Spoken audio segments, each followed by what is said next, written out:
नमस्कार दोस्तों, this is the first lecture of environment and as I told you it is a entire bilingual class. In this introductory class even I would like to tell you regarding the environment और as you people know very well कि ये जो पूरा bilingual course है जो मैंने design किया है it will be equally beneficial for the Hindi English both students और ये पूरी तरह से अपडेटेड है। इसको कैसे करना है, क्या करना है, सारी चीज़ें मैं आपको धीरे धीरे बताता रहूँगा। शुरुआत में कुछ चीज़ें आपको बता दूं, जैसे इन्वायरमेंट इतना इंपॉर्टेंट क्यों है just for UPSC examinations, even not for UPSC, इसके अलावा जितने आप स्टेट पीसीएस एग्ज़ाम देते हैं वहाँ के लिए भी ये क्वेश्चन, ये subject this is very very important. Okay, so environment वैसे भी देखो तो आप जो दिल्ली यूनिवर्सिटी है वहाँ के जो बच्चे हैं उनके लिए कंपलसरी कोर्स भी है। बहुत सारी यूनिवर्सिटीज़ हैं जहाँ पे उन्होंने कंपलसरी कोर्स डिज़ाइन किया है जो आपको क्वालिफाई करना ज़रूरी होता है। और समय के साथ साथ जैसा कि एक उड़ती खबर है कि इन्वायरमेंट जैसा जो सब्जेक्ट है वो यूपीएससी में अगर ऑप्शनल हटाते हैं तो ऐसा कहते हैं इन्वायरमेंट का वेटेज काफ़ी बड़ा होने वाला है। तो हो सकता है भविष्य में आपको इन्वायरमेंट एज अ सब्जेक्ट की तरह पढ़ाऊँ, जैसे जीएस में आप 1 2 3 4 पढ़ते हैं। तो environment is a burning topic और समय के साथ इसका डिमांड जो है वो उतना ही बढ़ रहा है और बढ़ेगा। Got it. चाहे वो आप यूपीएससी की बात करें, किसी स्टेट पीसीएस की बात करें या फिर किसी एनी ऑफ द एग्जामिनेशंस की बात करें, यहाँ जो लेवल है इन्वायरमेंट का वो आपको धीरे धीरे समझ में आ जाएगा किस लेवल तक हम लोग यहाँ पर सिलेबस को कवर करने वाले हैं। ये पूरी की पूरी जो क्लास है वो खासतौर से यूपीएससी के हिसाब से डिज़ाइन की गई है और इक्वली जो उससे जुड़े हुए सिलेबस हैं स्टेट पीसीएस वगैरह में, उन सारे एग्ज़ाम्स के लिए पूरा का पूरा जो कोर्स है दैट इज़ अ बेनिफिशियल। आइए बात करते हैं।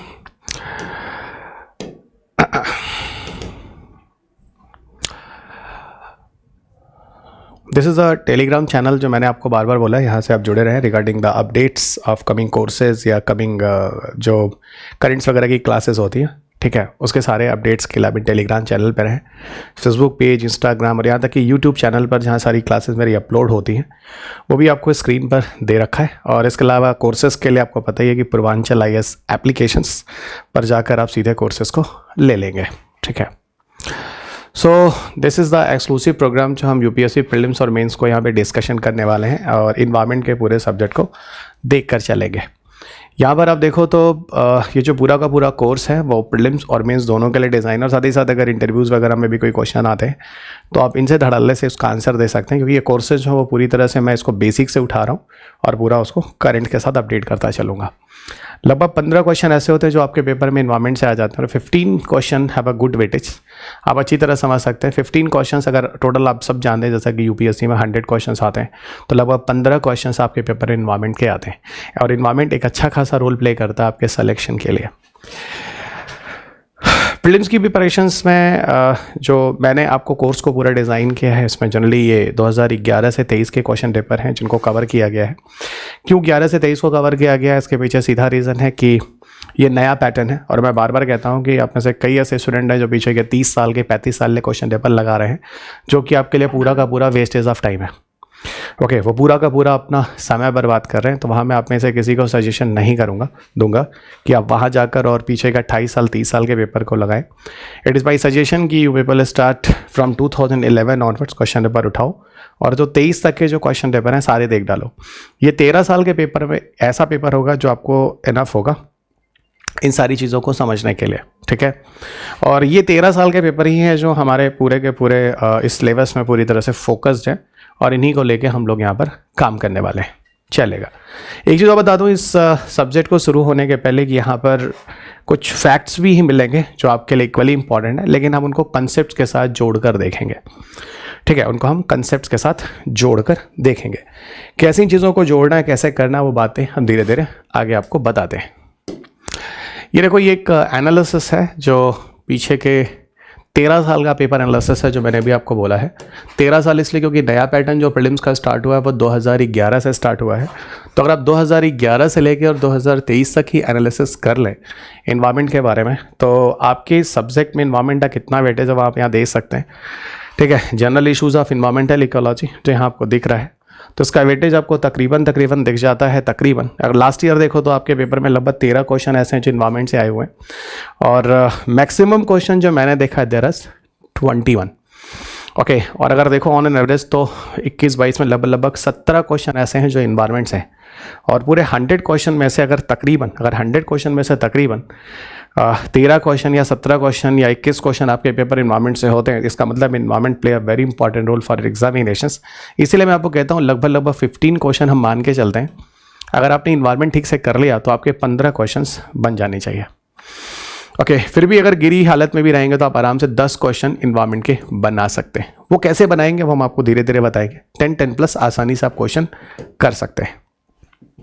ओके और एक बात और बता दूं, आपका जो सब्जेक्ट है, ठीक है, उसका इंपॉर्टेंस कितना होता है ये हमें क्वेश्चन पेपर देखने के बाद समझ में आता है। ये पूरी की पूरी जो एनालिसिस है ना, ये पूरा का पूरा यूपीएससी के क्वेश्चन पेपर को देखने के बाद हुई है, और उस देखने के बाद आपको कंफर्म हो जाएगा कि आपके एग्जामिनेशन में इन्वायरमेंट का वेटेज कितना है। ठीक है, और एक बात और बता दूं, मैं आपको सिर्फ यहाँ प्रीलिम्स के बारे में नहीं बताने वाला हूँ, पूरा का पूरा इंटीग्रेटेड कोर्स बताने वाला हूँ। यानी प्रीलिम्स के अलावा आप यहाँ मेंस के बारे में भी देखेंगे।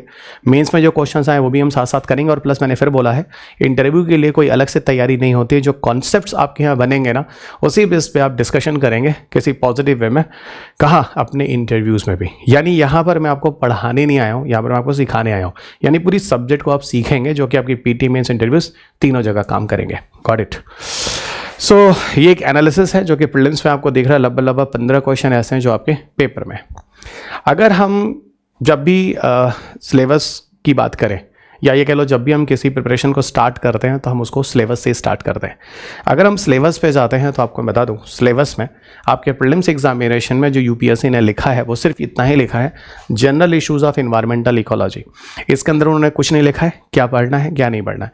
इवन आप सबको मैं बार बार कहता हूँ, यूपीएससी के प्रीलिम्स में सबसे बड़ा जो कन्फ्यूज़न है वो यही है कि सिलेबस नहीं होने से क्या है, कोई भी कुछ भी पढ़ रहा हो, कोई भी कुछ भी पढ़ा रहा हो। और इतने यूट्यूब्स, इतने टेलीग्राम्स, इतनी सोशल मीडिया आ चुके हैं कि आज स्टूडेंट से ज़्यादा teachers are available in the market. ठीक है, अच्छा वहीं पर सबसे पहली बात मैं आपको बता दूं कि यहाँ पर ऐसा ना हो कि आप कुछ भी पढ़ रहे हो, क्योंकि syllabus is not defined for UPSC examination.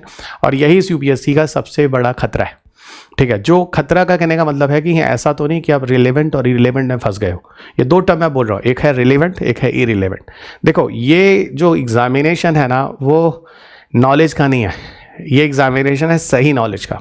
क्योंकि नॉलेज में हो सकता है आपके पास बहुत सारे नॉलेज हो, ऐसे वैसे नॉलेज हो, दैट इज़ नॉट रिलेवेंट। आपने बहुत सारे स्टूडेंट्स को ऐसा देखा होगा जो यूपीएससी की तैयारी कर रहे होंगे। ठीक है, आपने बहुत सारे स्टूडेंट को ऐसा देखा होगा जो यूपीएससी की तैयारी कर रहे होंगे, लेकिन आपको यही नहीं पता चल रहा होगा कि वो जो तैयारी कर रहे हैं, गॉट इट, वो जो तैयारी कर रहे हैं उनमें कितना प्रोडक्टिव है, उन्हें इस चीज़ के बारे में पता ही नहीं चलता। ठीक है, तो वही बात मैं कह रहा हूँ कि ऐसा ना हो कि आपके 1 अटैम्प्ट, 2 अटैम्प्ट, 3 अटैम्प्ट खत्म हो जाए और 3 अटैम्प्ट के बाद जाके पता चले यार पढ़ना क्या था और पढ़ रहे था क्या। ठीक है, इसीलिए सबसे पहले मैं आपको ये बता दूं कि आपको अपने सब्जेक्ट के सिलेबस को समझना होगा, और अकॉर्डिंग टू सिलेबस के बाद जो मतलब अबाउट यूपीएससी डिमांड क्या उसको समझना होगा। अगर आपने सिलेबस और डिमांड समझ लिया ना, तो UPSC is a cup of T, किसी के लिए डिफिकल्ट नहीं होने वाला है। आप आसानी से इस 15 क्वेश्चन में से 10+ बना सकते हैं। ठीक है, झूठ मैं बोलता नहीं, फेंकने की आदत नहीं है, इसलिए मेरी क्लास में तो आपको पढ़ना पड़ेगा। और ना मैं वो टीचर हूँ जो ये कहता हूँ कि 40 पन्ने की नोट्स पढ़ लो और आपका यूपीएससी हो जाता है। ठीक है, अगर 40 पन्ने के नोट्स पढ़ने से आपका यूपीएससी हो जाता तो सिर्फ आप ही का नहीं हो जाता, सबका हो जाता। ठीक है, आपने कई लोगों को ऐसा देखा होगा जो आपके फ्रेंड्स वगैरह होंगे जो पीछे कई सालों से, है ना, फ्रेंड्स या कोई सीनियर होगा जो 6 साल से अटैम्प्ट दे रहा होगा और एक बार भी प्रीलिम्स क्वालिफाई नहीं हुआ होगा। और कुछ ऐसे लोग भी होंगे जो एक ही बार में जाकर यूपीएससी क्वालिफाई करके चले आते हैं। तो यहाँ सबसे बड़ी चीज़ है अंडरस्टैंडिंग की। ये मैं इसलिए बता रहा हूँ क्योंकि ये चीज़ आ गई है, शुरुआत हो गई है। जो हम यूपीएससी की तैयारी कर रहे हैं, यहाँ पर जब हम इन्वायरमेंट की बात कर रहे हैं, तो इन्वायरमेंट में सबसे बड़ा खतरा क्या है, इन्होंने सिलेबस ही नहीं दिया। और अगेन आई रिपीट, ये सिर्फ इन्वायरमेंट के केस में भी नहीं है, इसके पहले आपने मेरे साइंस एंड टेक की क्लासेस भी पूरी की हुई हैं। उन साइंस एंड टेक के कोर्सेज में भी जो पूर्वांचल एस एप्लीकेशन अपने पूरे कोर्सेज देखें, वहाँ पर भी ऐसा है मित्र, वहाँ पे भी सिलेबस नहीं है, वहाँ पे भी उन्होंने जनरल साइंस से लिखा है। तो ये जो इन्होंने जो प्रीलिम्स के साथ जो यूपीएससी ने जो खिलवाड़ किया है, खिलवाड़ इसलिए किया है क्योंकि यूपीएससी बहुत ही मैच्योर बच्चों को चाहता है, और जिसको ये चीज़ें समझ में आ जाएंगी वो इन हो जाएगा, नहीं तो आप 6 अटैम्प्ट तक अपना प्रीलिम्स देते ही रहेंगे। ठीक है, तो आपके पेपर में सबसे पहली बात जो आपका सिलेबस है वो यही लिखा हुआ है, general issues of environmental ecology. कितना मासूमियत सा सिलेबस है ना, general issues of environmental ecology. लेकिन जब आप क्वेश्चन पेपर देखेंगे तो क्वेश्चन का लेवल जनरल इश्यूज टाइप का है ही नहीं, वो भी आपको दिखाऊंगा। मैं डरा नहीं रहा, मैं समझा रहा हूँ। ओके, मैं डरा नहीं रहा, मैं समझा रहा हूँ, क्योंकि अगला नंबर आपका है। आप देखो बच्चों, यहाँ पर मैंने क्या किया है, ठीक है, आपके जो पेपर के क्वेश्चन पेपर आए, ठीक है, उनके हिसाब से मैंने पूरे सिलेबस को डिफाइन किया है। मैं यूपीएससी के सिलेबस को अकॉर्डिंग टू क्वेश्चन पेपर 13 साल के पेपर के एनालिसिस करके जो प्रीलिम्स का है और 10 साल का जो मेंस के पेपर के एनालिसिस है उसके बेसिस पर जाकर मैंने जो रिजल्ट निकाला उसमें पूरे के पूरे 9 यूनिट्स ऐसे आते हैं, याद रखना, कुल 9 यूनिट्स ऐसे हैं। अगर आप ये 9 यूनिट्स ठीक से कर लेते हैं, ठीक है, 9 यूनिट्स आप ठीक से कर लेते हैं तो आपके 100% क्वेश्चन जो होते हैं वो यूपीएससी के इन्हीं 9 यूनिट से होते हैं। अब बात ये होती है 9 यूनिट्स कौन कौन से हैं, उस पर बात करते हैं। इन्हीं 9 यूनिट्स को अगर आप देखो तो यहाँ आपको यूनिट आपके सामने दिख रहा है। जैसे पहला basics of ecology and it's related concepts, यानी बेसिक कंसेप्ट जो इकोलॉजी का है वो यहाँ देखेंगे, और साथ साथ यहाँ पर बहुत सारे ऐसे बेसिक कंसेप्ट्स के साथ उसके इंट्रोडक्शन टर्मिनोलॉजीज होंगे जहाँ पे यूपीएससी अच्छे खासे क्वेश्चन पूछता है, जिसमें बहुत सारे चैप्टर्स मैंने डिवाइड किए हैं। इन सारे चैप्टर्स को हम लोग कवर करेंगे, जैसे इंट्रोडक्शन में इकोलॉजी क्या होती है, इकोलॉजिकल हायरार्कीज क्या होते हैं, है ना, इन सब चीज़ों पर बात करेंगे। पॉपुलेशन इकोलॉजी क्या होती है, कम्युनिटी इकोलॉजी क्या होती है, इस तरह की चीज़ों पर बात करेंगे। इसके अलावा इकोलॉजिकल फैक्टर्स क्या होते हैं, रिसोर्सेज क्या होते हैं जिसकी वजह से कोई भी ऑर्गेनिज्म किसी पर्टिकुलर जगह पर सरवाइव करता है, तो फैक्टर रिसोर्सेज पे जाएंगे। एनिमल्स और प्लांट्स के एडॉप्टेशंस पे भी बहुत सारे क्वेश्चंस आए हैं। अगर आप यूपीएससी का पेपर देखो, कभी हाइबरनेशन पे क्वेश्चन पूछता है, कभी पाइक्लोथर्म्स पे क्वेश्चन पूछता है, कभी बैट बी और रोडेंट्स पर क्वेश्चन पूछता है, इस तरह। इसके अलावा जीरोफिटिक प्लांट्स में एडॉप्टेशंस क्या होते हैं, इस तरह के क्वेश्चन भी यूपीएससी खूब अच्छे खासे पूछता है। एक आध बार तो इन्होंने हेजहॉग वगैरह का क्वेश्चन 2022-23 में ही पूछ दिया था, है ना, ऐसा एनिमल जो ममूथ वगैरह जो होते हैं जो अपने बॉडी के शेप को बदल देते हैं, गॉट इट, किसी पर्टिकुलर एनिमीज से अपने आप को बचाने के लिए। इस तरह के क्वेश्चन जो हैं ये भी खूब सारे भरे हुए हैं। पॉपुलेशन इकोलॉजी में देखो तो आपके पेपर के मेंस में एक बार एक क्वेश्चन पूछा गया कैरिंग कैपेसिटी पर, वो भी आप में से काफ़ी लोगों को हवा ही नहीं लगा कि सर ये कैरिंग कैपेसिटी कहाँ आती है। अच्छा, एक चीज़ और है, जानते हो क्या होता है, जब यूपीएससी में ऐसा होता है जब आपको कोई क्वेश्चन समझ में नहीं आता है तो ये कह दिया जाता है ये करंट अफेयर्स का क्वेश्चन है, जिसको हम आम भाषा में कहते हैं जो क्वेश्चन को समझने में आपको हवा ही नहीं लगा।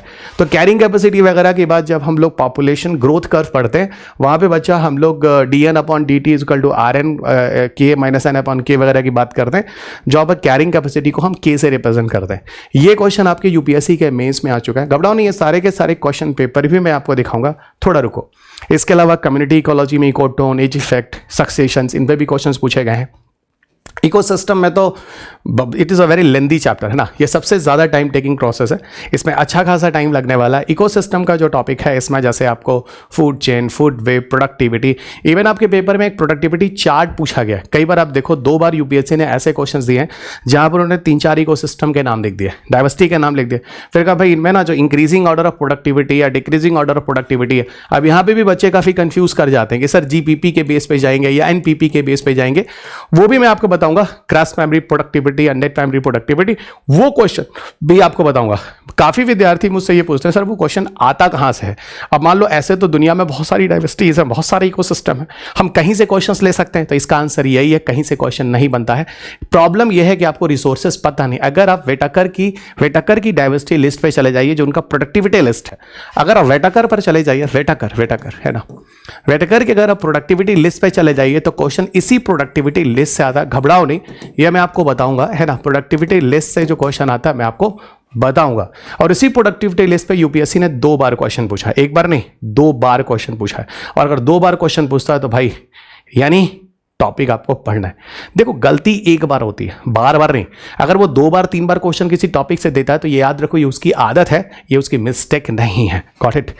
तो एक चीज़ तो यहाँ आपको मैंने देखा, यहाँ पर जो आपने ये सारे के सारे चैप्टर्स देखे ये बेसिक है। और पता है पिछले अगर 5 सालों के पेपर में देखो तो अगर 15 क्वेश्चन आपके पेपर में आते हैं ना तो लगभग 5 से 6 क्वेश्चन मुझे ऐसे दिख रहे हैं जो कि हमारे इंट्रोडक्शन वाले चैप्टर से आ रहे हैं। ओके, इंट्रोडक्शन वाले चैप्टर से, यानी सबसे ज्यादा इंपॉर्टेंट रोल आपको ये चैप्टर प्ले कर रहा है पिछले 3-4 सालों में। मैं अभी आपको नंबर ऑफ एनालिसिस भी करूंगा, पहले यूनिट्स में क्या क्या चीजें थी, इसमें कितने नंबर ऑफ क्वेश्चन है, यानी एकदम हम प्रैक्टिकल अप्रोच लेके चलने वाले हैं। Got it. वहीं दूसरी तरफ जाओ, दूसरी तरफ अगर हम दूसरे यूनिट्स पे जाएं, यहाँ पे हमने 2 चैप्टर्स डिफाइन किए, ये सारी चीजें हैं जो हम यहाँ पढ़ने वाले हैं। Got it. आप अपना सिलेबस देख लो, पूरी एनालिसिस कर लो, उसके बाद सिलेबस स्टार्ट कर दें। और एक बात और याद रखना, कहते हैं ना जब किसी काम की शुरुआत अच्छी हो जाती है काम आधा हो जाता है, तो आधा काम तो हमारा ये पहले लेक्चर में होने वाला है और आधा बाकी काम आगे के 25-30 लेक्चर में हो जाएंगे। Got it.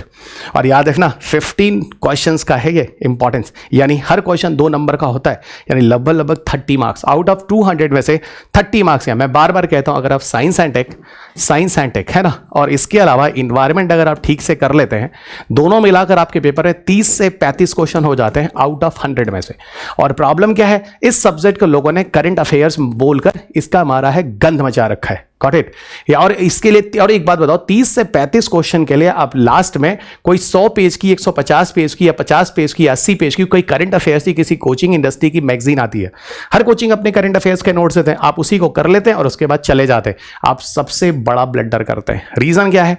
क्योंकि जैसे इन्वायरमेंट के लिए कोई एनसीईआरटी की बुक नहीं आती, तो लोग क्या करते हैं, भाई 12 की ना एक 12 की एनसीईआरटी आती है, उसमें 4 चैप्टर लिखा है, वो पढ़ लो। और वो 4 चैप्टर मुश्किल से 40 पेज है, और उसे बताऊं एक क्वेश्चन भी नहीं आता है। क्यों? क्योंकि एक ट्रेडिशन बना हुआ है। वो कहते हैं ना, पीछे की चीजें धरने में बनी चली आ रही, बोलते लोग चले आ रहे हैं और वो चीज चला जा रहा है। इससे दोस्त तुम्हारा एक क्वेश्चन भी नहीं निकलता 15 में से।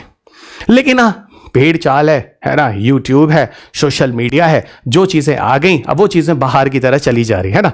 अब कहते हैं ना, ज्वालामुखी से तो लावा निकल आया, अब वो पहाड़ से तो निकल चुका है ना, जिस माउंटेन जहां से बन रहा है, अब वहां से गिरेगा ही गिरेगा नीचे। अब उसी लय में सब बहते जाओ, क्योंकि गिरना ही गिरना है, तो वही हो रहा है।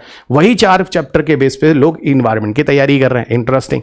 जबकि मैं बार बार कह रहा हूं, इन्वायरमेंट के लिए एनसीईआरटी ने कोई स्टैंडर्ड किताब नहीं लिखी है। हिस्ट्री, पॉलिटी, इकोनॉमी, ज्योग्राफी, ये ऐसे सब्जेक्ट हैं, सोशियोलॉजी, इंडियन सोसाइटी, इनमें आपके बेसिक एनसीईआरटी की किताबें हैं, ना तो टेक्नोलॉजी पे है और ना तो इन्वायरमेंट पे है। तो लोग क्या करते हैं, और एक बात और सुनो, जानते हो ये 30 से 35 क्वेश्चन के लिए हर स्टूडेंट क्या करता है, लास्ट में 100-200 पन्ने का करंट अफेयर्स का नोट्स पढ़ता है। और हिस्ट्री, पॉलिटी, इकोनॉमी, ज्योग्राफी, जिसमें लगभग 65 क्वेश्चन आते हैं आउट ऑफ 100 में, इसमें पूरी जिंदगी दे जाता है। पूरी जिंदगी का कहने का मतलब है, पहले टाइम में क्वालिफाई हो गया तो हो गया, नहीं तो दूसरे में भी, तीसरे में भी, चौथे में भी, 5वें में भी, 6ठे में भी लगातार वो हिस्ट्री, पॉलिटी, इकोनॉमी, ज्योग्राफी। और इतना ही नहीं, पूरी कोचिंग इंडस्ट्री में भी सबसे ज्यादा energy history, polity, economy, geography पे लगा दी जाती है। जबकि प्रीलिम्स बिना इन्वायरमेंट और साइंस टेक का आप क्वालिफाई कर ही नहीं सकते। बच्चा देख लो, मैं खुद बता रहा हूं, जिस सब्जेक्ट से 30 से 35 क्वेश्चन आते हैं, उसको आप 200 पन्ने के नोट्स पढ़कर आप करंट अफेयर्स के लिए बेस पर जाते हो। और यहां पर थैंक गॉड, भगवान से मनाओ कि अच्छी बात है कि आपकी मेरिट 42 से 44 क्वेश्चन 100 में जाती है। ये हिस्ट्री, पॉलिटी, इकोनॉमी, ज्योग्राफी के दम पे आप करते हैं। इन्वायरमेंट और साइंस टेक में अगर 4-5 हो गया तो हो गया, आउट ऑफ 30 से 30-35 ये सारा हिस्ट्री, पॉलिटी, इकोनॉमी, ज्योग्राफी है। और मैं आपको बार बार कहता हूं, अगर आपने साइंस टेक और एनवायरमेंट अच्छा कर लिया तो ये आप खुद देखो, 30 से 35 क्वेश्चन का अगर आप वेटेज ले लेते हैं एक्स्ट्रा, ये तो आप में से हर कोई पढ़कर जाता है, ये आप में से हर कोई पढ़कर नहीं जाता है, क्योंकि इसके लिए 100 पन्ने का लास्ट में करंट अफेयर्स का नोट्स पढ़ा जाता है। तो मैं यही कह रहा हूं, अगर इस वाले को भी ठीक से आप पढ़ लो तो इसमें अगर कम से कम 15 से 20 क्वेश्चन कर लेते हो, तो ये बताओ यहां पर सिर्फ 25 ही तो और करना है दोस्त। अगर यहां 20 आप कर लेते हो, 25 आप कर लेते हो, 45 आउट ऑफ 100, 45 हमेशा पीटी क्वालिफाई होता। पिछले 3-4 सालों में मिनिमम कट ऑफ देख लो। इसी को कहते हैं अप्रोच और अंडरस्टैंडिंग। यानी साइंस एंड टेक और एनवायरमेंट करने के बाद आपका सबसे बड़ा बोनस क्या होने वाला है, अब आपका पीटी कभी नहीं रुकने वाला है। यह मैंने आपको एक अप्रोच बताया है। इस कोर्स को ठीक से सुनना, एक एक लेक्चर को ठीक से समझना, ठीक है। और इतना तो आपको भी समझ में आ चुका है, चाहे आपने मेरी क्लास पहले की हो, फिजिकल क्लासेस की हो, फेस टू फेस, और या तो आपने किताबें भी पढ़ी हो। और हर किताब के बाद में, हर चैप्टर के बाद में मैं उससे क्वेश्चन पेपर भी देता हूं, ताकि वो आपकी आंख खोले।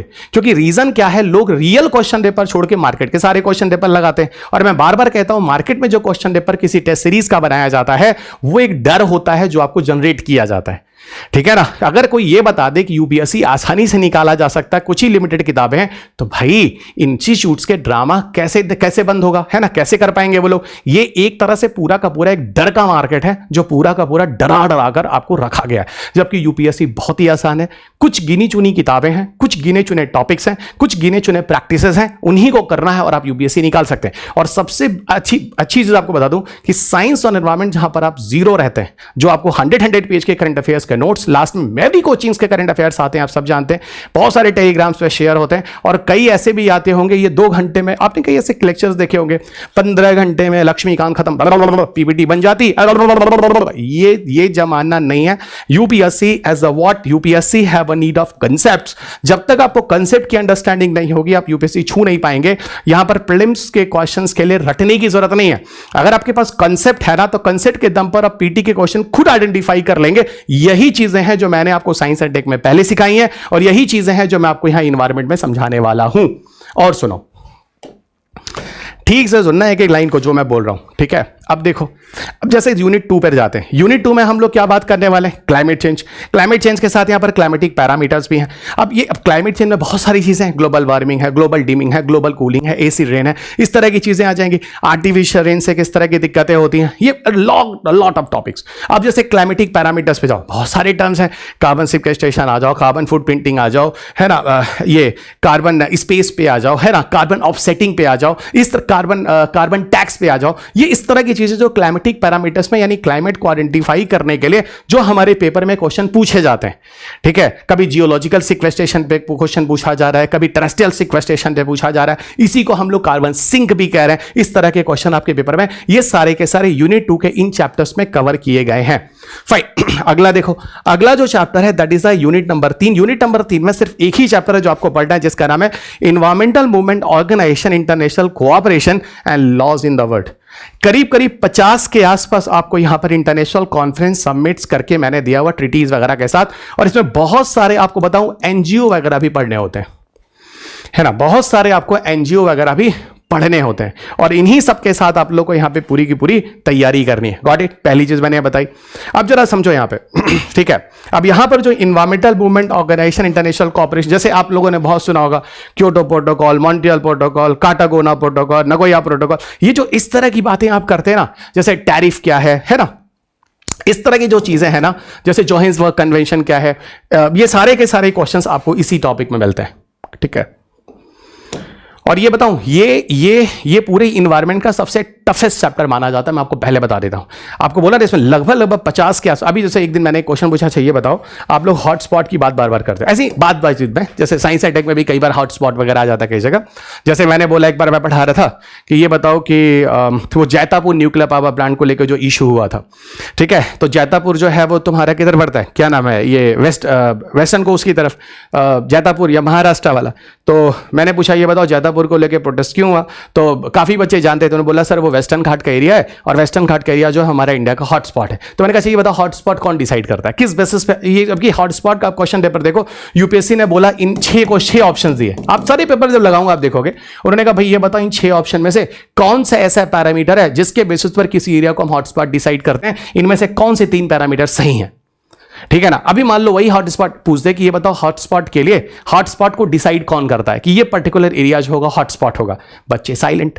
क्यों? क्योंकि वो 100 पन्ने का करंट अफेयर्स पढ़ के आ रहे हैं। ठीक है, यही क्वेश्चन जब यूपीएससी पूछ रहा है तो आंसर करना था, एक एनजीओ है जिसका नाम है कंजर्वेशन इंटरनेशनल। बस यही चीजें तो मैं बताने आया हूं, और आप कहोगे कंजर्वेशन इंटरनेशनल है ना, इसका मतलब ये करंट अफेयर्स का होगा। अब यही तुमको हम कैसे समझाएं कि लैक ऑफ नॉलेज है, नहीं तो कंजर्वेशन इंटरनेशनल कोई आज एनजीओ थोड़ी ना आया है, ये तो बहुत पुराना है, कई डिकेड पुराना है। तो कंजर्वेशन इंटरनेशनल आपने कभी पढ़ा ही नहीं, तो आप बोलोगे पक्का ये किसी करंट अफेयर से होगा। एक ये भी प्रॉब्लम है जो यूपीएससी में क्या चल रहा है, अगर आपने कोई चीज नहीं पढ़ी तो वो करंट अफेयर्स का होगा। आप ये नहीं कह रहे कि हमारा जो रिसोर्स है वही भी मिनिमम है, वही उसमें शॉर्टेज है, उसमें कमी है, इसलिए यहां पर सुधारने की जरूरत है। यही तो मैं आपको समझा रहा हूं, और इस पूरे के पूरे कोर्स में जो आपको चीजें पहले बता रहा हूं, यही वो चैप्टर है जहां पर कवर होने वाले हैं। और देखो, पहले सब्जेक्ट को समझो। प्रॉब्लम क्या है, सब्जेक्ट समझ आया नहीं, सब्जेक्ट देखा नहीं, है ना, हवाबाजी में काम हो रहा है, और सब कोई है बहुत जल्दीबाजी में। नई जनरेशन के साथ सबसे बड़ी चीज ये, क्योंकि ये 14 घंटे में लक्ष्मीकांत की किताब पढ़ने वाली जनरेशन है कि नहीं। इसको यहां तक कि जब मैंने लक्ष्मीकांत सर से मिला, मैंने कहा सर ये बताओ आपने कितने दिन में लक्ष्मीकांत अपनी किताब लिखी, तो उनको कई साल लग गए। मैकग्रा-हिल के वो भी ऑथर है, ठीक है, जो मैंने सुनने में आया। अब पता क्या चल रहा है, लक्ष्मीकांत सर की किताब जो 10 साल 15 साल में वो किताब लिख रहे हैं, और कितने साल तक वो किताबें मार्केट में आके उसके रिव्यू हो रहे हैं, उसको रिन्यू किया जा रहा है, उसमें अपडेट किया जा रहा है। 15-20 साल में जाकर किताब इस लेवल पे पहुंची है, ठीक है, जिसको आप 14 घंटे में खत्म कर लेते हैं। जबकि एक एक पेज को समझने में कई कई जगह को, जो बच्चे समझदार हैं, जो यूपीएससी क्वालिफाई कर चुके हैं, मैं उनकी बात कह रहा हूं, एक एक चैप्टर को समझने, एक एक पेज को समझने में कभी कभी 4-4 घंटे लग जाते हैं। ये सारा जो ड्रामा चल रहा है ना, ये ड्रामे की वजह से ही मेरिट जो है वो कम होती जा रही है। यानी अगर मैं ये अपने एनालिसिस करूं तो यूपीएससी और आसान हो गया है, क्योंकि पढ़ने वाले लोगों की संख्या कम हो गई है और जल्दीबाजी वालों की संख्या ज्यादा है। इसलिए आप में से जितने भी बच्चे अच्छे तरीके से और सीरियसली पढ़ रहे हैं, वो 14 घंटा 15 घंटा 50 पन्ने का नोट्स है ना, पढ़ के पूरा सिलेबस खत्म करने वाले लोगों के लिए यूपीएससी जो है वो टफ है। इसलिए टफ है, और इसलिए भी बता दूं क्योंकि इनकी संख्या ज्यादा है। इसीलिए मेरी बात याद रखो, यूपीएससी में कंपटीशन समय के साथ कम हो रहा है, क्योंकि मेहनत करने वाले लोग, पढ़ने वाले लोग, सब्जेक्ट को समझने वाले लोग कम होते जा रहे हैं। और याद रखना है मेरी लाइन, नॉलेज जो होता है, ठीक है, नॉलेज जो होता है वो किताबों से होता है, नोट्स से नहीं। ये मेरी लाइन आपको समय आने पर बताएगी, ठीक है, ये प्रूफ भी करेगी। आइए अगला यूनिट देखिए, अगला यूनिट क्या कह रहा है, अगला यूनिट यूनिट 4 में यहां पर different regulatory bodies, laws and acts in India. एक बार तो 3-4 साल पहले डिफरेंट तरह के लॉज और एक्ट्स पे जो इंडिया में है, प्लास्टिक पोल्यूशन एक्ट, इलेक्ट्रॉनिक जो पोल्यूशन होते हैं, इन सब पे उठाकर यूपीएससी ने 5 से 6 क्वेश्चन एक साल में ही डाल दिया था। अभी मैं आपको दिखाता हूं यूनिट 4 पे नंबर ऑफ क्वेश्चंस की एनालिसिस भी यहां पर मैंने की है। इसमें बहुत सारे टॉपिक्स हैं, डिफरेंट रेगुलेटरी बॉडी जो इंडिया में है, इन्वायरमेंटल प्रोटेक्शन कौन कौन से हो रहे हैं, जैसे इंडिया में मेन मिनिस्ट्री कौन सी, MOE of NCC, ministry of environment, forest and climate change. वैसे ही इन्वायरमेंटल लॉज एंड एक्ट जो मैं भी बोल रहा हूं सबसे इंपॉर्टेंट, जिसमें एक साल तो 5-5, 6-6 क्वेश्चन अकेला इसी चैप्टर से आ गया। Environmental movements on various environmentalist of India, अब जैसे चिपको मूवमेंट है, बलियाबाद, फिलहाल यूपीएससी में इस तरह के क्वेश्चंस नहीं आते, पर यही टॉपिक अगर आप जाके देखो तो ये आपके स्टेट पीसेस में भरे हुए हैं, ठीक है। अगला इन्वायरमेंटल इंपैक्ट असेसमेंट। अब देखो इन्वायरमेंटल इंपैक्ट असेसमेंट अभी मैं आपको दिखाता हूं, इस चैप्टर का इंपॉर्टेंस प्रीलिम्स में 0 है। मतलब अगर आप 2011 से 2023 तक के प्रीलिम्स के पेपर देखो तो इस टॉपिक से क्वेश्चन प्रीलिम्स में 0 आ रहे हैं। और लेकिन हां, इस टॉपिक से अगर आप 11 से 23 का पेपर देखो तो कम से कम 3 टाइम्स यानी 3 बार आपके मेंस में क्वेश्चन पूछा गया। इसका सीधा मतलब है कि अगर हम इन्वायरमेंटल इंपैक्ट असेसमेंट की तैयारी कर रहे हैं इस चैप्टर का, तो हमें कहां जाना होगा, हमें इसका मेंस के हिसाब से तैयारी करनी होगी। इस पे यूपीएससी ने प्रीलिम्स में आज तक एक भी क्वेश्चन नहीं दिया। क्वेश्चन पेपर की अगर अंडरस्टैंडिंग हो जाती है तो UPSC is the cup of tea. Fine, अब देखो इधर अगला चैप्टर है pollution and solid waste management. इसमें भी भाई दोस्त मैं आपको बता दूं क्वेश्चन भरे हुए हैं, किसी साल 3-3, 4-4 क्वेश्चन है, किसी साल 1-1 क्वेश्चन है।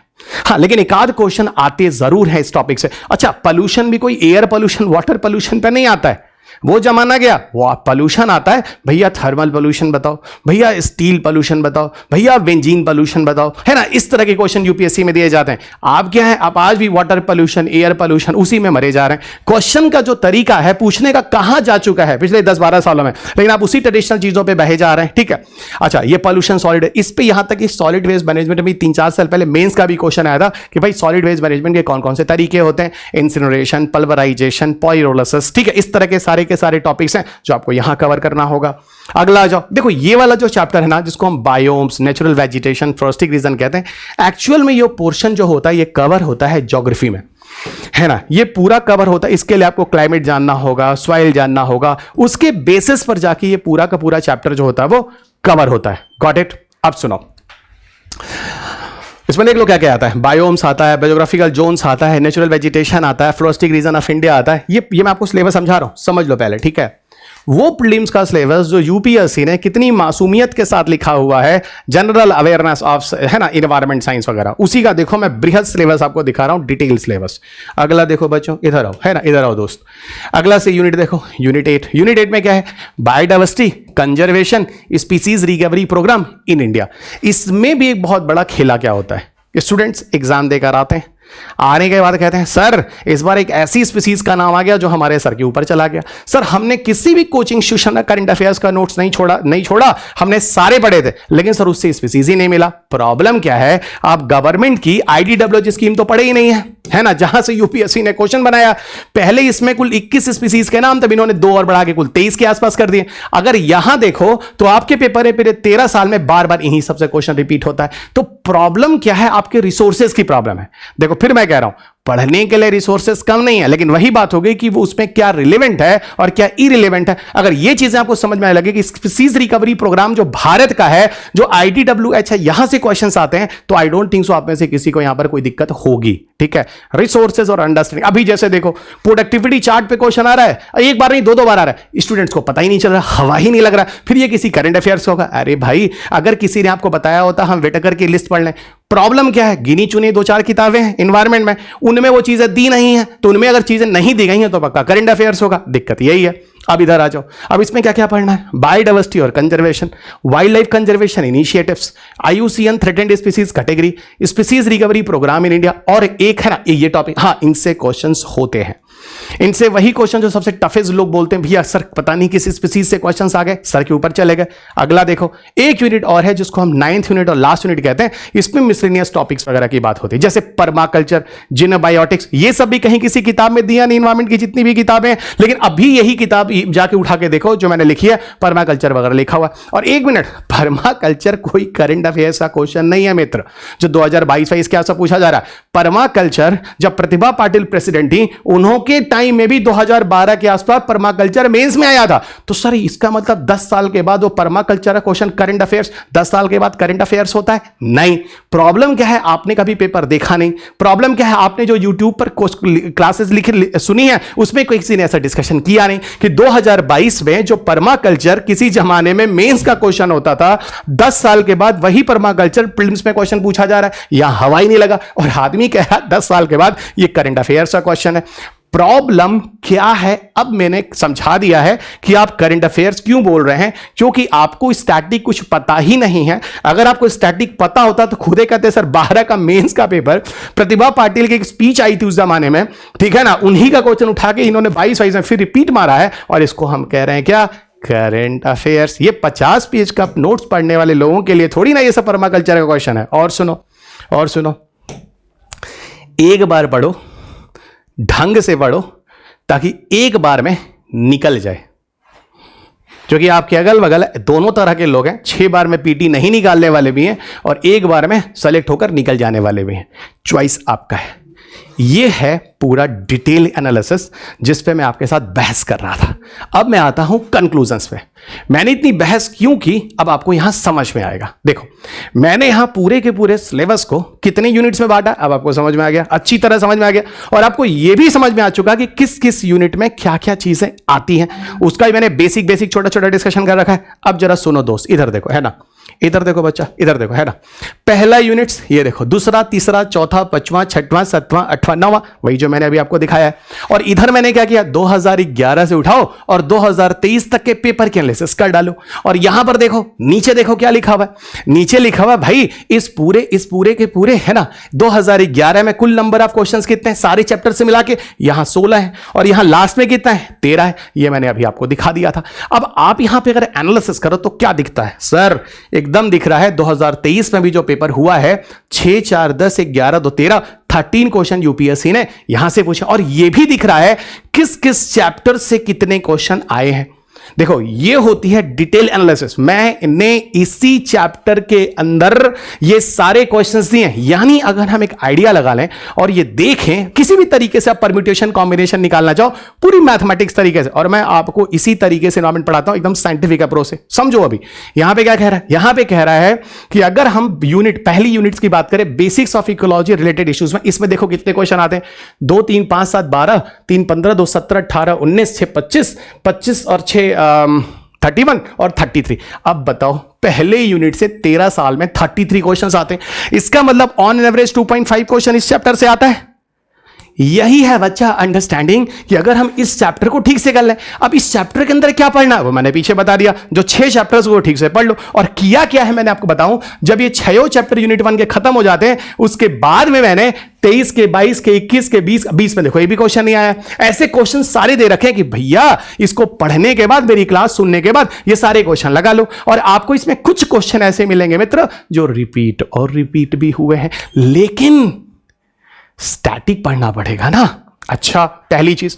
दूसरा, क्लाइमेट चेंज और क्लाइमेटिक पैरामीटर्स, इसमें देख लो आपके साथ। अच्छा, मैंने अभी क्या बोला था, पिछले 3-4 सालों में यूपीएससी ने पहले वाले यूनिट से नंबर ऑफ क्वेश्चन ज्यादा दिया। क्या दिया, इधर देखो 6 क्वेश्चन दे रहा है, 6 क्वेश्चन दे रहा है। यहां देखो, बाप रे बाप, यहां देखो 7 क्वेश्चन दे रहा है। तो अल्टीमेटली आपको इससे समझ में आ रहा है what about the huge number of question.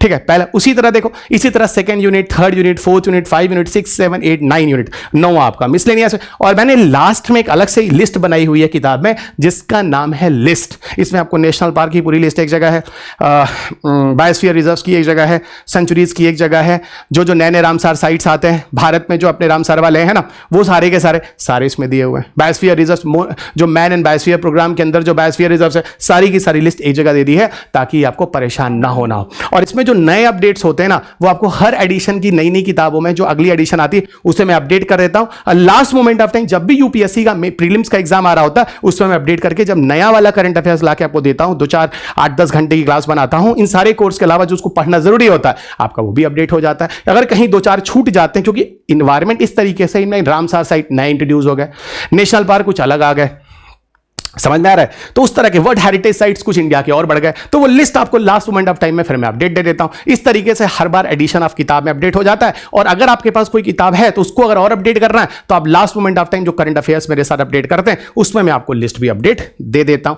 और जो नए होते हैं, नई चीजें होती है, रामसार साइट या कुछ, उन पर मैं थोड़ा डिस्कशन भी कर लेता हूं, थोड़ा उनको करंट के साथ भी जोड़ लो, क्योंकि हम करंट को अवॉइड थोड़ी ना कर रहे हैं स्टैटिक के चक्कर में, हम तो पूरा इंटीग्रेटेड पढ़ रहे हैं ना, क्योंकि हमें दूसरा अटेम्प्ट नहीं देना है, हमें एक ही बार में पूरा क्वालिफाई कर लेना। और सुनो बच्चों, इधर आओ, तो ये एक एनालिसिस है। अच्छा एक बात और सोचो, जरा दिमाग लगाना, ठीक है। आप इसमें देखो कि क्लाइमेट चेंज और क्लाइमेटिक पैरामीटर से इस बार नंबर ऑफ क्वेश्चन देखो 4 मैक्सिमम है। यहां तीसरे वाले यूनिट में नंबर ऑफ क्वेश्चन कम मैक्सिमम आ रहा है 6, 7, 11। कुछ मैं और समझा रहा हूं, जरा समझो। यहां आपको चौथे यूनिट से 6 क्वेश्चन आ गया, वो बताया नहीं था एक्ट और लॉस से एक साल ऐसा था कि 5-5, 6-6 क्वेश्चन अकेला आ गया। ये देखो जाके देख लेना 2019 के पेपर में। और समझो यहां देखो, यहां 4 नंबर ऑफ। अच्छा एक बात समझो, आप देखो एनालिसिस करके क्या समझ में आ रहा है सर, यहां पे ना इन्वायरमेंटल इंपैक्ट असेसमेंट से एक भी क्वेश्चन नहीं होता है। यही समझाना है ना। अगर आप इन्वायरमेंटल इंपैक्ट असेसमेंट का चैप्टर पढ़ोगे मेरे साथ और उसके लास्ट में जब क्वेश्चन पेपर लगाओगे, आपको यहां पर you will not get a single question भी नहीं मिलेगा। अच्छा पॉल्यूशन से देखो, कभी यहां 4, बाकी ठीक है। यह सबसे ज्यादा क्वेश्चन इसमें से बायोम्स वगैरह में एक साल आया है 3 क्वेश्चन। लेकिन हाँ आपको बताऊं, ये चैप्टर मैं एक्चुअल में कवर नहीं करता, क्योंकि मैं ज्योग्राफी, वर्ल्ड का बायोम्स है ना, वर्ल्ड की पूरा क्लाइमेट, ये मैं आपको नहीं पढ़ाता। तो जनरली ये वाला पोर्शन किसी भी इंस्टीट्यूशन वगैरह में जनरली ज्योग्राफी के पार्ट में आता है, ठीक है, वहां पे कवर होता है। वो अलग बात है, मैंने इसको बुक में भी लिखा है, पर इसको मैं कोर्स में नहीं कराता हूं, ठीक है। अच्छा बायोडाइवर्सिटी कंजर्वेशन से इधर देखो 6 क्वेश्चन, बाप रे 5 क्वेश्चन, 6 क्वेश्चन। किसी साल गंद मच जाता है, इतने नंबर ऑफ क्वेश्चन हो जाते हैं। लिस्ट तो चलो 1, 2, 3 ही रखो, ठीक है, लिस्ट से रखो।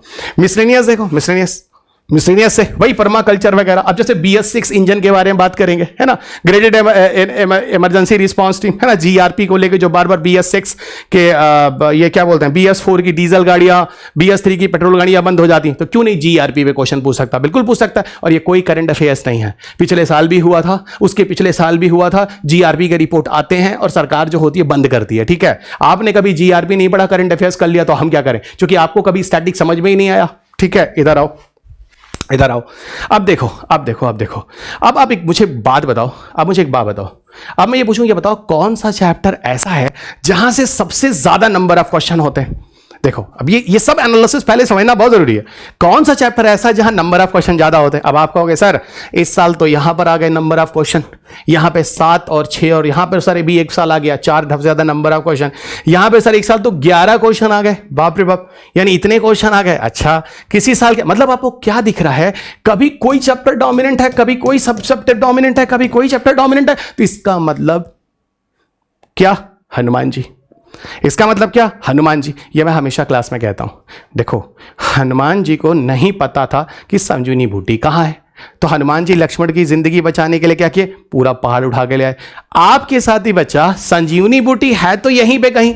अब अगले साल के पेपर में किस एरिया में ज्यादा नंबर ऑफ क्वेश्चन होगा ये पता है नहीं, इसीलिए आपको पढ़ना तो सारा ठीक से पड़ेगा। अगर आपको 15 क्वेश्चन में से 10 पक्का करना है तो ये भी मैं आपको समझा देता हूं। ये जो लाइनें हैं ना जो मैं बोल रहा हूं, जो लोग मैच्योर हैं इन चीजों को बेहतरीन तरीके से समझ रहे हैं, क्योंकि मैं वो टीचर हूं ही नहीं 10 घंटे पढ़ के UPSC क्लियर वाला, और ना मैं ऐसे पढ़ाता हूं। इसीलिए 20 साल से आज तक मैं सुरक्षित हूं और मेरे बड़े अच्छे रिजल्ट्स क्लासरूम प्रोग्राम से गए हैं और आगे भी भविष्य में आ रहे हैं, ठीक है। और सुनो इधर आओ, प्रॉब्लम आपकी है कि आप ये क्या सोच के आए। हमारे ख्याल से कई लोगों ने वो वीडियो देखा होगा, 1 घंटा पढ़िए UPSC क्वालिफाई फर्स्ट रैंक, और ये सोच कर और आकर UPSC की कोचिंग ज्वाइन कर लेते हैं, ऑनलाइन क्लासेस ज्वाइन कर लेते हैं और सोचते हैं 1 घंटा पढ़ के वो निकल। 1 घंटे में पढ़कर सब्सक्राइबर बढ़ाए जाते हैं, वो वीडियोस बनते हैं। 1 घंटे में पढ़कर आप सिलेबस तक तो समझ नहीं सकते, सब्सक्राइबर ही बढ़ाते रह जाएंगे किसी चैनल्स के। बस इतना ही समझिएगा और आगे बढ़िए।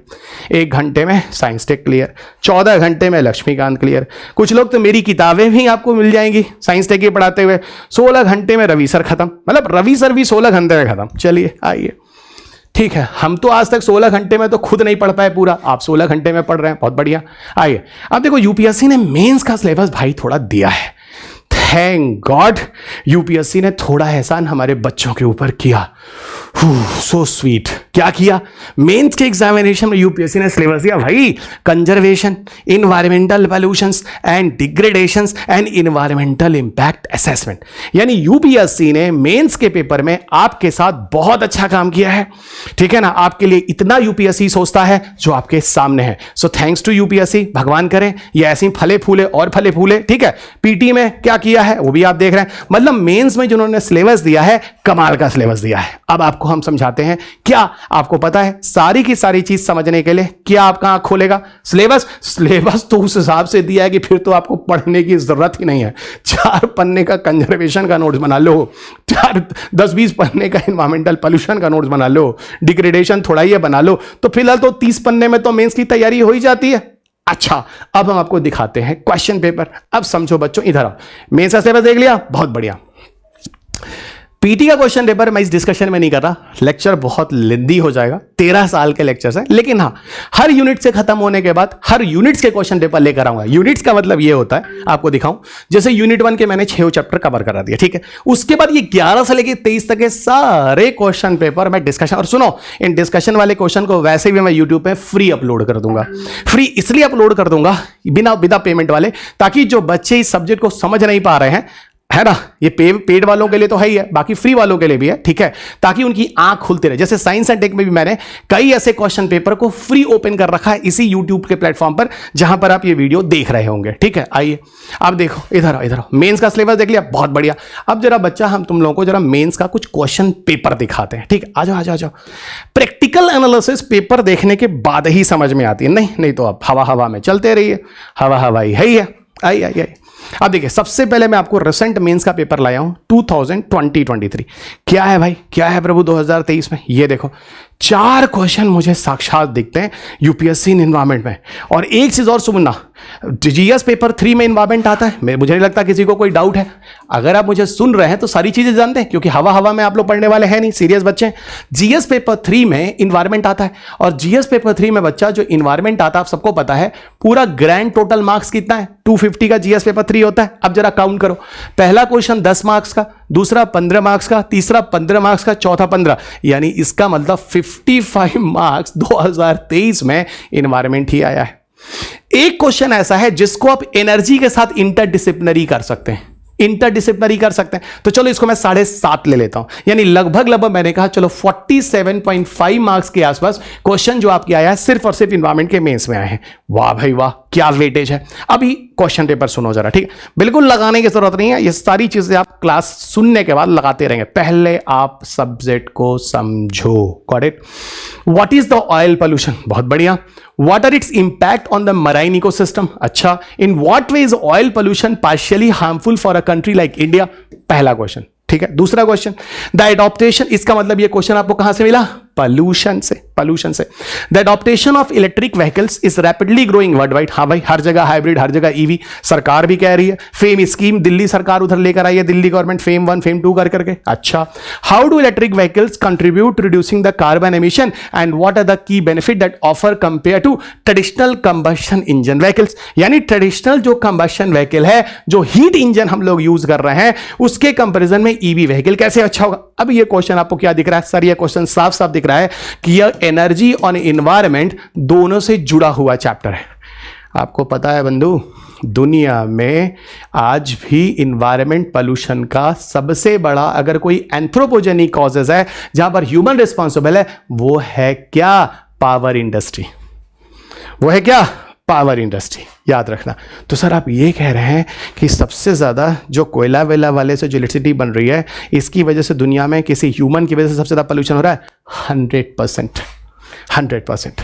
तो यही तो कह रहे हैं, एनर्जी और एनवायरमेंट से जुड़ा क्वेश्चन है ये। अगला देखो, national wetland conservation program initiated by the government of India and name a few India's wetland of international importance included in the Ramsar site. अब क्या मैंने बोला था, जो नए लिस्ट विस्ट होते हैं थोड़ा देखना पड़ता है, तो यहाँ बोला भाई कैसे हमारा नेशनल वेटलैंड कंजर्वेशन प्रोग्राम है। और सुनो, इतना ही नहीं, रामसार पे भी क्वेश्चन पूछा अभी जब 4 साल पीछे जाओगे तो, ठीक है ना। अब देखो, ये सब अंडरस्टैंडिंग वाली चीज़ है। और अगर रिसेंट कोई रामसार रहा है बता दो, ठीक है, आगे देखो, the intergovernmental panel on climate change has predicted a global sea level rise about 1 metre by, है ना, 80 to 2100 तक आ जाएगा, 1 मीटर तक समुद्र का पानी का लेवल बढ़ने वाला। अच्छा ठीक है, इन दिस इम्पैक्ट मतलब what would be its impact in India and the other countries in the Indian Ocean region, answer 250 words. अब देखो ये भाई क्लाइमेट चेंज आईपीसीसी का क्या इंपॉर्टेंस है, क्या प्रेडिक्शन हुआ है, ये क्वेश्चन। अब आपको क्या लगेगा, आपको लगेगा ये क्वेश्चन 2023 का करंट अफेयर्स है।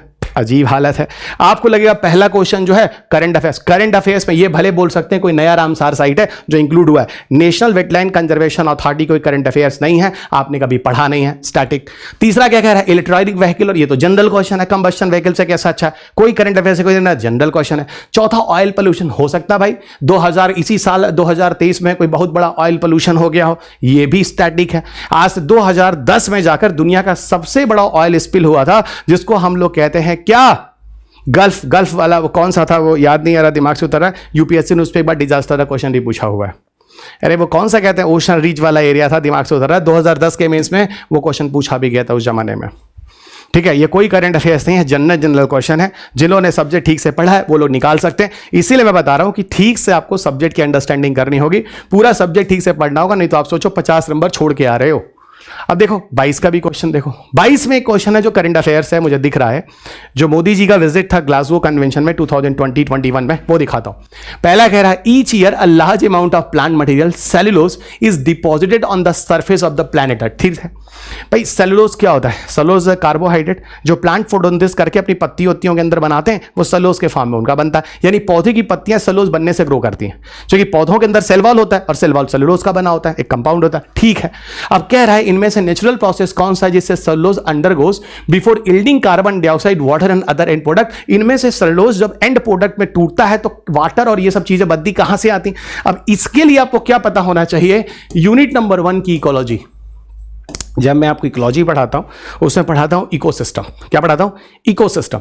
इकोसिस्टम एक कंसेप्ट आता है जब हम ट्रॉफिक वो बात करते हैं, क्या नाम है, बायोटिक फैक्टर की बात करते हैं, वहां पर बच्चा हम लोग बात करते हैं प्रोड्यूसर्स, कंज्यूमर्स और डिकम्पोजर्स। ये पूरी कहानी जो है ना, ये पूरी जो कहानी है ये डिकम्पोजर्स की है, कि जो डिकम्पोजर्स होते हैं वो सेलुलोज को या कोई भी कंपाउंड हो उसको डिकम्पोज करते हैं। वहां पे एनारोबिक रेस्पिरेशन वाला रिएक्शन होता है, बैक्टीरिया टाइप वाले, वो वहां पे CO2 बनाते हैं, लिखा हो CO2 बनाते हैं, वाटर टाइप की चीजें बनती, एनर्जी वगैरह बनता है, एसिड बन सकता है, अल्कोहल बन सकता है, इस तरह की चीजें बनती हैं। ये क्वेश्चन आपके पेपर में पूछ रहा है, क्या स्टैटिक है। हो सकता है तुमको ये लग रहा हो बच्चों कि इसी साल बैक्टीरिया दुनिया में आया है, इसी साल बैक्टीरिया ने चीजों को सड़ाना शुरू किया है, ये उनके लिए है जो साइंस एंड एनवायरमेंट को करंट अफेयर्स बोलते हैं भाई। ठीक है, अच्छा तो ये भी आ गया क्या सर, ये तो जनरल क्वेश्चन है, थैंक गॉड। अच्छा, discuss in detail the photochemical smog emphasising the formation effects and mitigations. अब फोटोकेमिकल स्मॉग क्या होता है, सनलाइट। भाई आपको बता दूं पैन और पाह, जिसको हम लोग पोल्यूशन में पढ़ते हैं, जिसको हम सेकेंडरी पॉल्यूटेंट्स के नाम से जानते हैं। ठीक है, PAN पस्टिल एस्टिल नाइट्राइल वाला, PAN और PH हाइड्रोकार्बन वाला, वो। अब फिर कह रहा है 1999 का गोटेनबर्ग। अच्छा, इसका मतलब करीब 30 साल के बाद ये क्वेश्चन 2022 में है ना करंट अफेयर्स में आ गया। वाह अरे मेरे इंटरेस्टिंग स्टूडेंट्स। ठीक है, 20-25 साल बाद करंट अफेयर्स का क्वेश्चन 1999 का बोल रहे हो, तुम लोग पढ़ो ही नहीं, तुम लोग पढ़ो ही नहीं। ठीक है, अच्छा चलो ये भी क्वेश्चन, ये भी क्वेश्चन। अब आपको पता ही नहीं था फोटोकेमिकल स्मॉग और गोटेनबर्ग क्या प्रोटोकॉल है, तो कैसे जोड़ पाओगे। दूसरी चीज, जबकि ये चीज 1990, अब कोई आज तुमसे पूछे क्योटो प्रोटोकॉल के बारे में जो 1997 की बात है, तुम बोलो करंट अफेयर्स है, तो इसको हमारे गांव में क्या बोलते हैं पता है, बकलोले है ये। ठीक है, क्या बोलते हैं, बकलोली है। गॉट इट, ये चीज समझ में आ गई, यहां पे समझ में आ गया। ओके एवरीवन, और समझो यहां पे जरा और चीजों को समझो। इसके अलावा तीसरा देखो, तीसरा कह रहा है discuss global warming and mention its effect on the global climate. Got it. अब देखो अगला question, discuss global warming and mention its effect on the global climate. Fine. फिर कह रहा है explain the control measure to bring down the level of greenhouse gases bring causes global warming in the अल्लीव। Thank God 1997 के Kyoto protocol में जिस तरह के प्रोविजंस किए गए, यहां पर यूपीएससी आपसे पूछ रहा है भाई ये बताओ discuss the global warming and mention it effect on the global, ये क्या है, ये जनरल क्वेश्चंस हैं और कौन कौन से अप्रोचेस हम अडॉप्ट कर रहे हैं इस तरह की चीजों को शॉर्ट आउट करने के लिए। ठीक है, अब ये अलग बात है अप्रोचेस, जब ये क्वेश्चन अगर मान लो 2020 में पूछता, उस समय का अप्रोच देख लेते, 2015 में पूछता पेरिस कन्वेंशन लिख लेते, 2020-21 यहां 22 से पूछ रहा है ग्लासगो कन्वेंशन लिख लो, अगर 2024 में आता है तो भाई तुम उसको डरबन से जोड़ लो, यहां पे उठाओ तो तुम क्योटो प्रोटोकॉल से और लेके आज तक कनेक्ट कर लो, जिस साल की आप करंट अफेयर, जिस साल का आप मेंस लिख रहे हैं।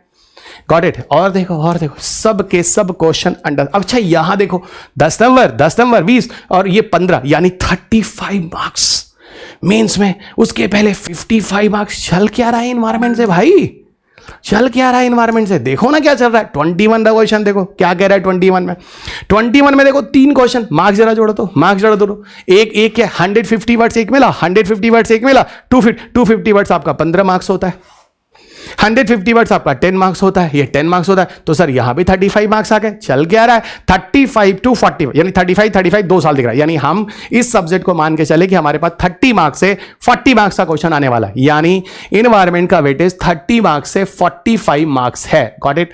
और जीएस पेपर 3 में आउट ऑफ 250 और साइंस एंड टेक को हमने कितना बोला था 50 to 60 मार्क्स आउट ऑफ कितना 250, इसका मतलब मिनिमम 70 मार्क्स और मैक्सिमम 100 मार्क्स, यानी इन्वायरमेंट और साइंस टेक जो मैं आपको कराया हूं इसके बेसिस पर अब मेंस का 70 to 100 मार्क्स आउट ऑफ 250 में से तैयार कर सकते हैं। ये आपका क्या है, एक स्ट्रक्चर है जिन 2 सब्जेक्ट पे मेरा रोल आपको दिख रहा है। Got it. और सुनो भाई, और सुनो, अब यहां देखो कह रहा है explain the purpose of green grid initiative. ठीक है, सस्टेनेबल एनवायरमेंट लाने की बात की जा रही है ग्रीन ग्रिड में। ठीक है, अच्छी बात है, यहां पर जितने भी सस्टेनेबल चीजें हो सकती है उनको अडॉप्ट करने की बात हुई है COP 26 ग्लासगो कन्वेंशन में। अच्छी बात है, इसके बारे में बताओ। हाँ, ये मैं कहूंगा ये करंट अफेयर्स है। क्वेश्चन आया है 2021 में, डिस्कशन हो रहा है 2021 का। ठीक है ना, COP 26 में क्या चल रहा है। अच्छा अगला देखो, describe the key points of revise global air quality index. अच्छा, ग्लोबल एयर क्वालिटी इंडेक्स जो पुराना था वो 2005 का था और जो रिवाइज हुआ है बच्चों WHO का 2021 में, वो मैंने किताब में 2021 में ही कर दिया था। ठीक है, इस पे क्वेश्चन पूछा गया। फिर इसमें कह रहा है कि हमारा इंडिया का जो नेशनल क्लीन एयर प्रोग्राम है ना, उसमें जो हमने स्टैंडर्ड्स किए हैं वो WHO और इसके साथ रिलेशन पूछ रहा है, जो WHO का इंटरनेशनल है और जो हमारा अपना इनके बीच में रिलेशन पूछ रहा है। तीसरा क्वेश्चन कह रहा है describe the major outcomes of 26th session. Describe the major outcome of 26 session of conference of the parties, है ना, UNFCCC। ये आपके सामने फिर कह रहा है भाई ये बता दो what are the commitment made by India in the conference. यहीं पर आप लोगों को बात हम लोग कर लेंगे। क्या कर लेंगे भाई, ये ग्लासगो वाला है, हमारे जो ऑनरेबल प्राइम मिनिस्टर वहां विजिट भी हुआ है, उनका जो पंचामित्र वगैरह कॉन्सेप्ट आए हैं लिख डालो और क्या सारा उठा के लिख डालो। तो सर इसका मतलब यहां के तीनों क्वेश्चंस हम लोग करंट अफेयर से जोड़ेंगे, 100% जोड़ेंगे। ओह, तो सर इसका मतलब करंट अफेयर्स भी आता है। मैंने कहा बोला करंट अफेयर्स नहीं आता है, मैंने बोला करंट अफेयर्स भी आता है। मैंने नहीं बोला कि सिर्फ करंट अफेयर्स ही आता है, क्योंकि आप सिर्फ करंट अफेयर्स वाले हैं। ठीक है ना, आज सिर्फ करंट अफेयर्स वाले हैं। और 1 मिनट और मैं भी आपको लास्ट मोमेंट ऑफ टाइम में जो करंट अफेयर्स देता हूं ये सारे कवर करता हूं। आप देखिए इस साल का COP 28 आपको मिल जाएगा, दुबई वाला कन्वेंशन मिल जाएगा, है कि नहीं। अब यही चीज है, वो आपको अपडेट कर दूंगा। इधर आइए, 2020 का क्वेश्चन क्या रहा भाई, इधर देखो 2020 में। अच्छा, अब क्वेश्चन के नंबर कम है, 21, 22, 23 में इन्वायरमेंट के क्वेश्चन भरे, यानी पिछले 3 साल से इन्वायरमेंट में नंबर ऑफ क्वेश्चन यूपीएससी ने बढ़ाना शुरू कर दिया। उसके पहले 2 और किसी साल तो एक ही क्वेश्चन है। क्या कह रहा है, how does the draft environmental impact assessment notification 2020, जो पहले वाले 2006 से अलग है। ठीक है, ये भी अपडेटेड है। ठीक है, What are the key feature of National Clean Energy Program Initiative by the Government of India? ये तो नेशनल क्लीन एयर प्रोग्राम जो है ये एक जनरल क्वेश्चन है जो आपको हमेशा जानना। NAQUs, national ambient air quality index, AQI, ये चीजें ऑलवेज इंपॉर्टेंट है। 2019 का क्वेश्चन देखो, यहां पर इन्होंने 2 क्वेश्चन पूछा। क्या पूछा, पहला कह रहे हैं कोस्टल सैंड माइनिंग। अब ये कोस्टल सैंड माइनिंग भाई जनरल क्वेश्चन है, और आपने देखा होगा सैंड माइनिंग को लेकर, है ना, यूपी में एक IAS ऑफिसर है, बड़ी पॉपुलर भी हुई है। ठीक है, अच्छा, वेदर लीगल और illegal poses one of the biggest threats to our environment, analyse the impact of sand mining along the Indian coast, citing specific example. बात करेंगे इसको हम लोग, वैसे देखेंगे पता है कहां, इसको हम लोग मिसलेनियस चैप्टर में कवर करेंगे। Got it. Define the concept of carrying capacity. अभी मैंने क्या कहा था, अब ये आप कहोगे करंट अफेयर्स, अरे प्रभु ये इकोलॉजी के पॉपुलेशन वाले चैप्टर में आता है, और एक कैरिंग कैपेसिटी आज का नहीं है, बहुत पुराना है। जब मैं आपको पढ़ाता हूँ है ना वो एक्सपोनेंशियल और लॉजिस्टिक ग्रोथ कर्व, वही मैं आपको कह देता हूँ dn/dt equal to rn k - n/k, है ना। अब ये सब कभी सूर्य हो तब तो इसके लिए थोड़ा स्टैटिक पढ़ना पड़ेगा ना, और कहता हूं ये के जो है यहां पर क्या है, कैरिंग कैपेसिटी है, आर जो है वो बायोटिक पोटेंशियल है। ठीक है, ये देखो carrying capacity of ecosystem relevant to an environment. Carrying capacity वही होती है जब कोई ऑर्गेनिज्म किसी इन्वायरमेंट को कंपनसेट कर लेता है, एडॉप्ट कर लेता है, वो उसकी कैरिंग कैपेसिटी कहलाती है। Explain how understanding this concept is vital while planning for the sustainable development of a region. ये चीज भी हो गई। और आगे बात करते हैं, देखो जरा है ना, और आगे चलो 2018 पे आते हैं। फिलहाल इतने बहुत है, 19, 20, 21, 22, 23, है ना। ये 5 साल का क्वेश्चन देखो, बाकी में आपको 18 हो चाहे 17 हो, है ना। 17 अब यहाँ देखो 18 में देखो 4 क्वेश्चन पूछ रहे हैं, नो है ना, 4 क्वेश्चन पूछ रहे हैं। 17 में देखो 17 में यहाँ पे एक ही क्वेश्चन पूछ रहा है। 17 में 16 में देखो 16 में आपको एक ही क्वेश्चन पूछ रहा है ना। 15 में आप देखो 15 में एक ही क्वेश्चन पूछ रहा है, नमामि गंगे वगैरह उस टाइम का। और ये वो किताब है जो मैं बोलता हूँ, यानी कहने का मतलब है कि आपके पेपर में सब कुछ एक बैलेंस में करना है। ओके, आपके पेपर में सब कुछ एक बैलेंस में करना है। अगर आप सब कुछ बैलेंस में नहीं करेंगे तो अच्छा खासा 15 जो नंबर ऑफ क्वेश्चंस है वहां पे आप बड़ा वाला मिस करने वाले हैं, और बड़ा वाला मिस करने वाले हैं यानी आपका सिलेक्शन यहाँ पे इफेक्टेड होने वाला है।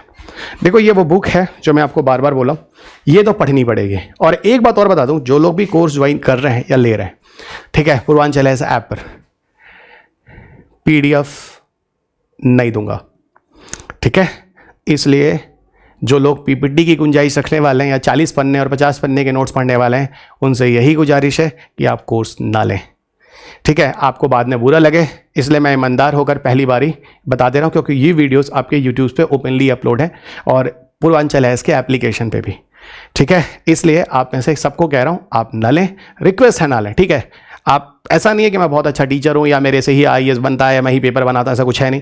आप ना लें, क्योंकि अगर आप कोर्स लेते हैं तो इंग्लिश वालों को ये बुक पढ़नी पड़ेगी। इसमें अगर कहीं बीच में थोड़ा अपडेट आता है वो मैं आपको कराता रह रहा हूँ। हिंदी वालों को ये लेनी पड़ेगी, दोनों के 3 एडिशन है, कवर थोड़ा अलग है, ठीक है। आप वो करते रहिए और साथ साथ मैं आपको कराता रहूँगा दोनों के दोनों मैकग्रा-हिल के पब्लिकेशंस पे ये दोनों किताब। फिर भी मैं कह रहा हूँ PPT नहीं दूंगा, PPT के PDF आप मत लीजिए।